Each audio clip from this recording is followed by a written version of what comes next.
Hello, my name is Noah and I've been playing a game which features mutated carrots, firing a squirrel gun, and perhaps more puns than your dad.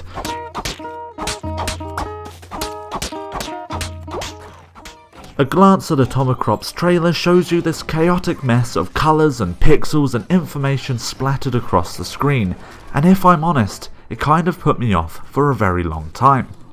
However, I finally decided to download it the other night, give it a go, and it's been an interesting, unusual experience. Straight off the bat, this game has wormed its way through a couple of genres you wouldn't necessarily expect to work well together, as it combines the stressful, frenetic energy of a bullet hell experience with a farming simulator, a genre which generally gives the impression of pottering around in the garden listening to someone gently strumming a banjo. Although farming simulators do have their own kind of chaos, but we won't get into that here. Set in a post-apocalyptic world, Atomicrops has mutated plants sprouting from the irradiated soil of the last farm on Earth, which naturally means they grow a bit quicker here and have strange faces. A compression of time is constant in this space, which means a lot happens within a short period in this game, and it's got a pace that just wants you to keep doing something, to keep doing anything. So how does it all work then, this bullet hell farming simulator? Well, at the start of each day you might water your crops, till the land and plant a few seeds, and then you'll start wandering off with the goal of gaining more resources and harvesting some upgrades. As you wander off into one of the areas adjoining your farm, that's when the bullet hell action starts to rear its head. Each area is filled with little camps of creatures waiting for you to blast them away with a pea shooter, or a collection of different weapons. The monsters are generally well balanced with a variety of archetypes which change slightly depending on the area you're in. Initially, the monsters can be quite intimidating, but as your confidence starts to grow and blossom, you'll soon be bursting the assortment of critters as easily as squashing a cherry tomato. However, do be prepared, as hubris will definitely come and haunt you at some stage. During the couple of minutes of cavorting around and fighting monsters, dusk will start to appear, at which point you'll be directed back to your farm, where you'll defend it for Queen, for country, and for Mr. Broccoli you've got growing over there.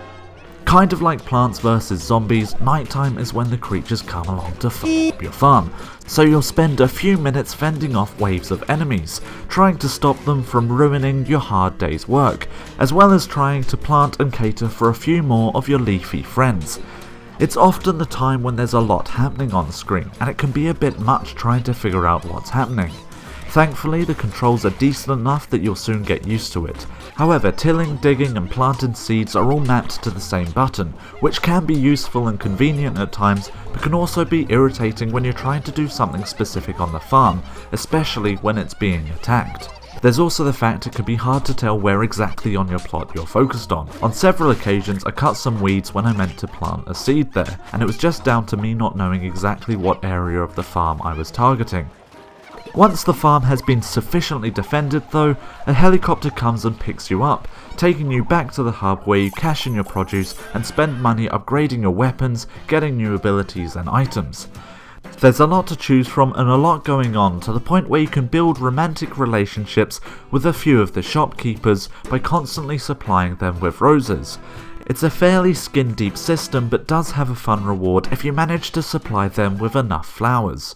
Once you're ready again, you'll go back onto your farm for another day of exploring a different area, collecting more and more resources and establishing this pattern of rinse and repeat until you work your way through the seasons to the end of season bosses. Unlike most farming games, you can actually blitz your way through the year incredibly quickly, beating the boss and ending the game, although maybe not quite. There's actually another aspect of Atomicrops which forms the roots of the game that everything else has grown and established itself around, and it's the fact that this game is actually a roguelike. Everything I've just mentioned is only part of one run, which means when your health reaches 0 or you complete a full year in the game, it's time to start over again. You'll end up playing as different characters, acquiring a variety of abilities, or upgrading different weapons. It all turns into the familiar style of a roguelike game, where each run you'll learn something new or figure out a different tactic, what order you should be doing things in, and just what is the best way to harvest the beeson. There's loads of mechanics working away within this game, and it will take some time for you to figure them all out. My main advice though, don't spend your first few runs forgetting you can feed your plants fertilizer. It really does improve the quality of the plant you sell. Every time you've successfully survived a year, you can move on to a higher setting where the rewards are increased, but so too are the number of enemies and the challenges you'll face. Like Rogue Legacy, however, there's also the ability to purchase permanent upgrades in between runs, giving you the ability to make it a little bit easier. Atomicrops is by no means a perfect game. It struggles with the sheer amount it's trying to accomplish, and the controls can feel a bit loose, but there's a lot to like among this peculiar mix-up of roguelike bullet hell farming simulator. But those are just my thoughts about it, and I think you should check it out and see if this mashup of genres is for you.